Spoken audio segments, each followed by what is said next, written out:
Oke, Bismillahirrahmanirrahim. Assalamualaikum warahmatullahi wabarakatuh. Izin perkenalkan diri, Waalaikumsalam saya warahmatullahi wabarakatuh. Doni Gunawan dan teman saya Fajar Ramadan dari Prodi Pendidikan Jasmani Universitas Negeri Jakarta. Baik, hari ini kita akan mewawancarai mantan atlet sepak takraw Indonesia, yaitu Mas Edi Suwarno. Sebelumnya, terima kasih Mas telah bersedia sebagai narasumber. Oke, siap. Sama-sama. Mungkin langsung saja kita mulai ke wawancaranya. Ya, siap. Untuk pertanyaan pertama nih Mas, riwayat hidup dari Mas Edi itu gimana ya Mas? Silakan Mas. Oke, makasih. Siap. Riwayat hidup, kebetulan saya saya kelahiran Demak. Ya. Demak. Iya, Demak, Jawa Tengah. 1 Desember 73. Itu saya mulai main sepak takraw ya mulai umur 8 tahun lah. Masuk SD ya, sebelum masuk SD sebenarnya udah bisa main takraw. Terus yang lebih fokus SD-nya gitu, kita bisa ikut porseni atau apa kan gitu.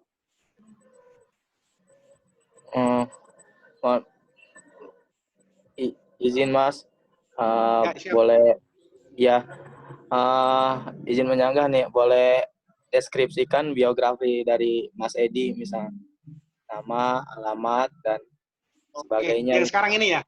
Ya. Sekarang ini? Iya. Oke. Nama Edi Suwarno, alamat Jalan Manunggal Raya, RT 11, RW 6, Kelurahan Cipinang Melayu, Kecamatan Makassar, Jakarta Timur. Untuk ya Mas, lanjut. Ya, saya kebetulan PNS bekerja di kantor Kepegawaian Negara BKN Pusat di Jalan Cililitan. Ya. Untuk ini Mas, izin bertanya, ya dulu tujuan Mas Edi untuk menjadi atlet itu buat apa sih gitu, selain untuk ingin berprestasi tujuannya? Oke. Tujuan pertama itu mengangkat derajat orang tua. Ya. Jadi kita lihat keadaan keluarga kita. Ya kebetulan saudara-saudara saya kan banyak bekerja di pemerintahan kan gitu. Jadi kita membuat motivasi gimana kita mengangkat derajat orang tua kita sendiri kan gitu. Iya. Oh, jadi tujuan utamanya itu ya Mas ya, menjadi atlet untuk mengangkat derajat orang tua ya, selain lewat prestasi gitu ya Mas ya. Prestasi, betul prestasi ya gitu.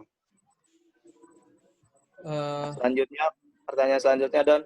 Ya, jadi Mas ini perjalanan karir atletnya itu dari daerah atau langsung naik ke nasional gitu Mas?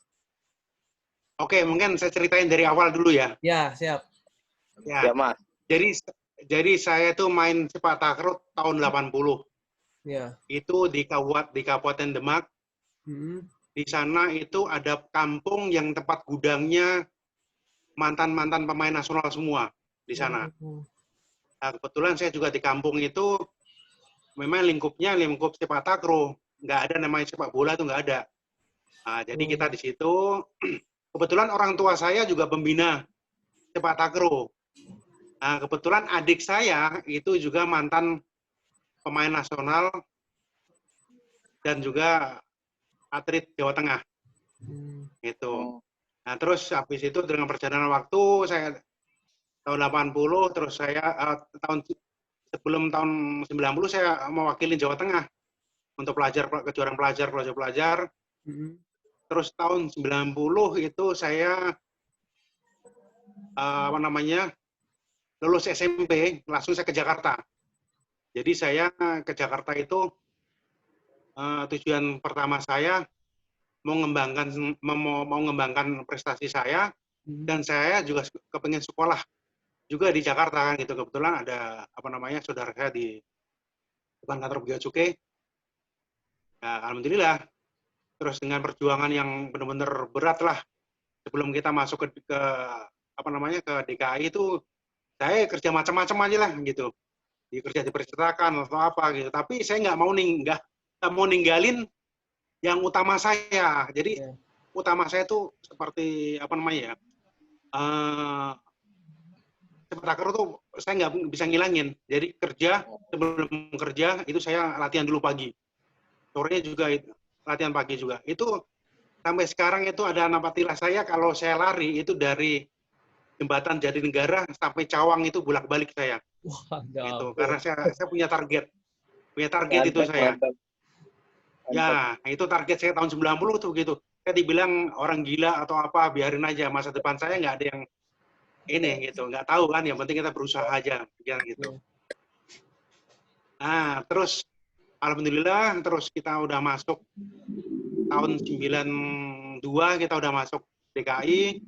Ternyata saya diterima ikut Pelada PON 93. PON 93 alhamdulillah masuk, tapi saya ada target nih, saya harus masuk SEA Games kan gitu. Tapi ternyata waktu PON 93 itu nama saya nggak masuk, tapi saya nggak ibaratnya nggak kecewa. Berarti saya evaluasi apa sih kekurangan saya ataupun ini kan gitu. Nah, terus ternyata yang utama itu faktor utama itu harus fisik. Fisik itu menentukan. Jadi saya pernah ngobrol sama pelatih fisik itu bilang gini, kalau kamu pelatih fisik seperti tenaga kuda, kamu mau dikasih program apapun kamu pasti dilahap. Kan gitu. Jadi gara-gara kuda itu saya acuannya larinya di pacuan kuda saya.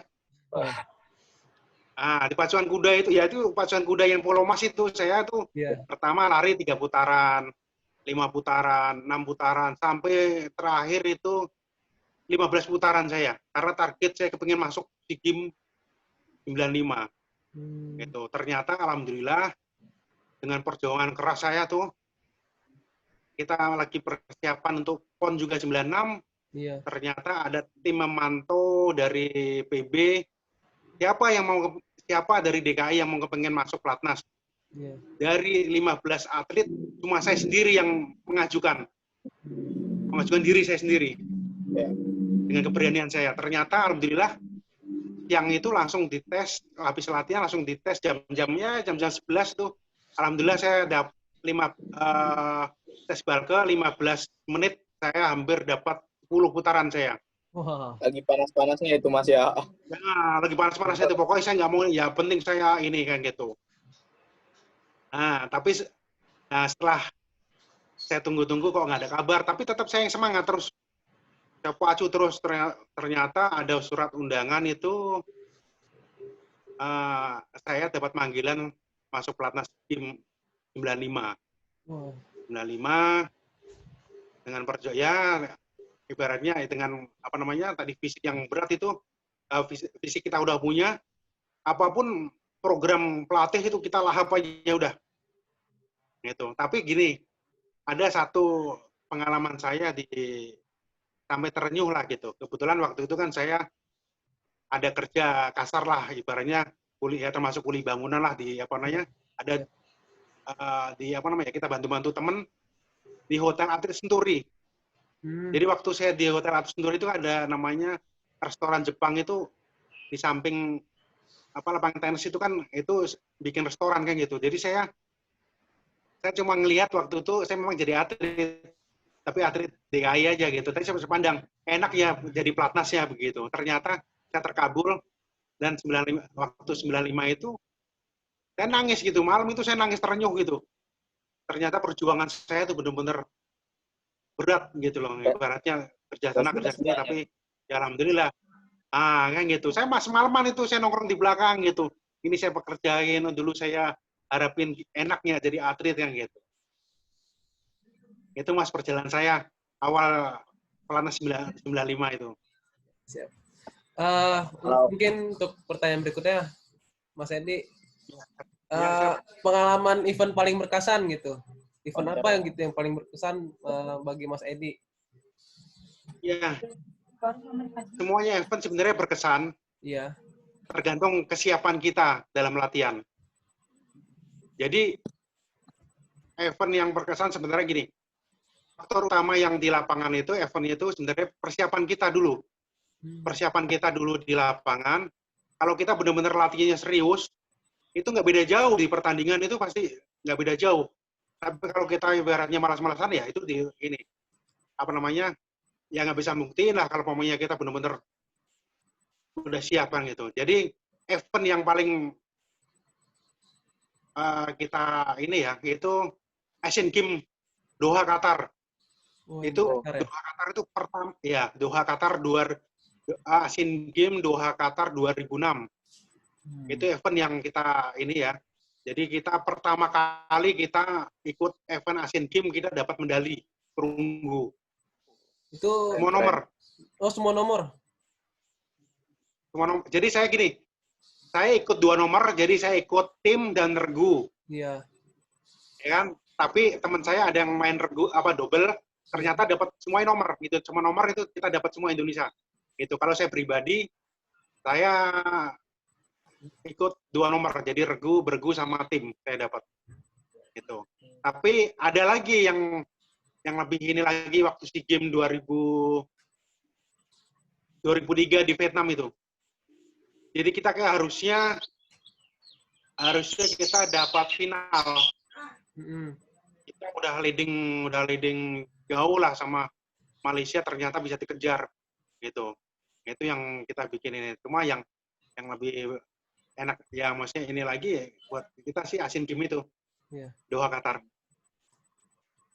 jadi ini nih, Mas, untuk apa sih prestasi yang paling tinggi diraih itu dalam event Asian Games atau ada yang lebih gitu, Mas? Prestasi. Prestasi saya yang kalau untuk Asia Tenggara itu saya dapat 2 perak, 1 perunggu waktu SEA Games 2007. Yang tertinggi. Nah, itu untuk Asia Tenggara. Tapi kalau untuk Asian Games, kebetulan kan saya ikut Asian Games itu 2 kali. Asian Games Bangkok, Thailand tahun 1998 sama Asian Games Doha Qatar 2006 itu. Itu yang tertinggi. Sebetulnya tadi mau nanya dulu, Mas, pengalaman suka dukanya jadi atlet. Jadi tadi sama Mas Edi udah dipaparkan ya sebelum ditanya mungkin. Iya, betul. Ya, sekarang lanjut ke pertanyaan selanjutnya, Mas ya. Siap. Ini bagaimana sih harapan gitu untuk atlet-atlet muda, khususnya misalkan dari takraw sendiri lah, Mas, misalkan harapannya gimana gitu, Mas? Oke. Harapannya untuk atlet yang muda itu tolong, yang saya dapat informasi sana sini itu kepengen cari uang gitu. Padahal kalau kita jadi atlet, jangan mikirinlah uang. Uang itu datang sendiri kalau kita punya prestasi. Itu saya tanamkan.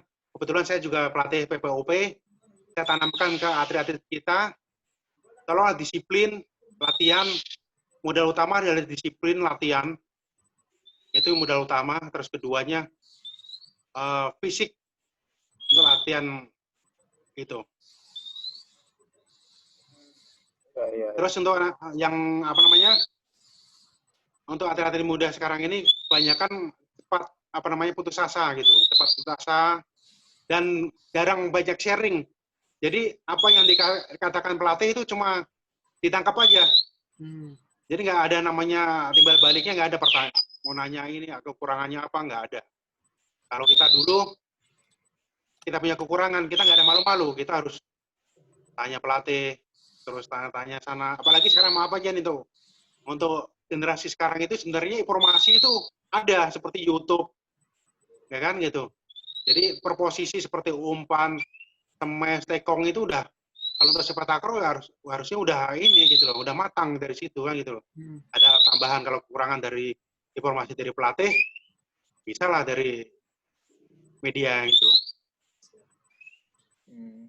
Ya. Jadi untuk atlet-atlet muda jangan terlalu terfokus untuk mencari uang ya Mas ya, dan juga Ya, harus betul. ditingkatkan sosialisasinya dengan pelatih ya Mas ya, kayak gitu. Ya, Kurang lebih seperti itu mungkin ya. Ya, betul ya. Lanjut Don. Ya, mungkin pertanyaan terakhir Mas, apa? Ya, pertanyaan juga sih. Kata-kata motivasi dari Mas untuk para atlet gitu. Motivasi begini. Iya. Yang saya pegang dulu begini. Kemauan orang, makian orang, berarti itu kita banyak kekurangan. Janganlah cepat puas apa yang kita dapat hasil yang sekarang ini. Gitu. Siap. Terima kasih Mas Edi. Ya.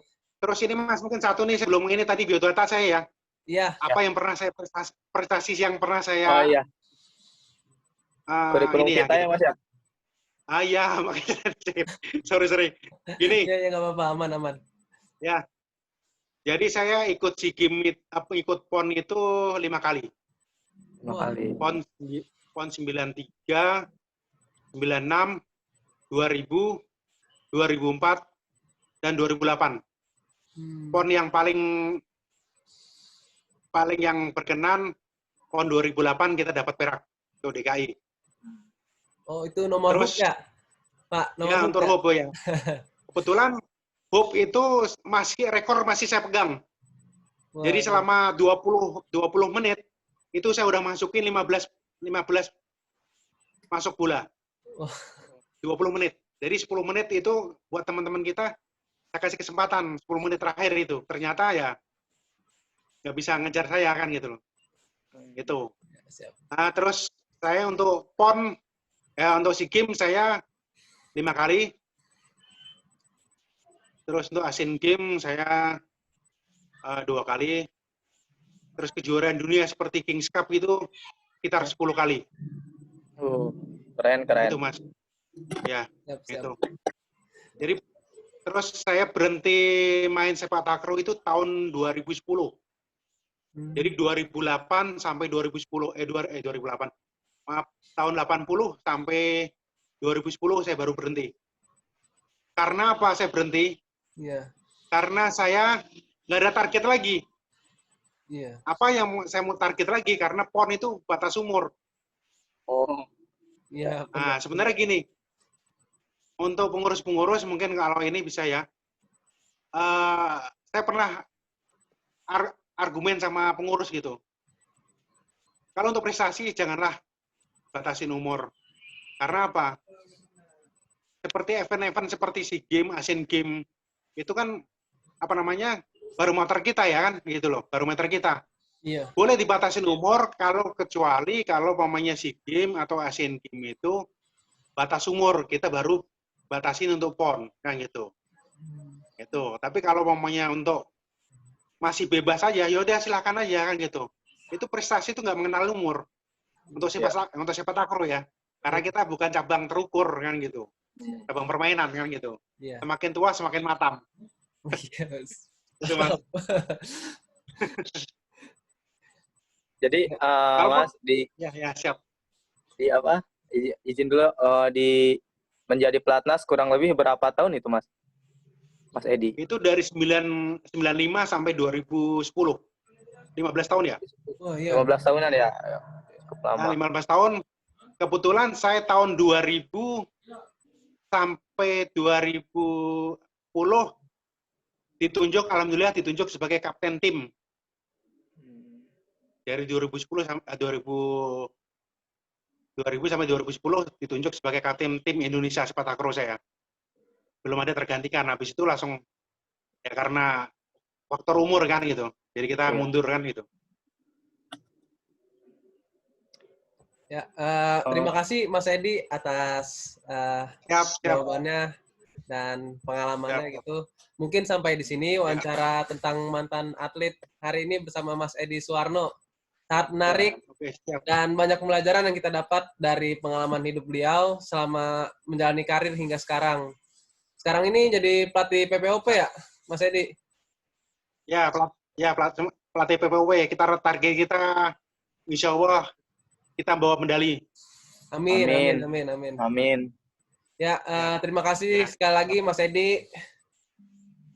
Mas, Siap, ya. siap. Mohon maaf Mohon bila maaf, ada salah-salah kata sebelumnya. Saya Doni Gunawan dan Siap. teman saya Fajar Ramadan pamit undur diri. Wassalamualaikum warahmatullahi wabarakatuh. Waalaikumsalam.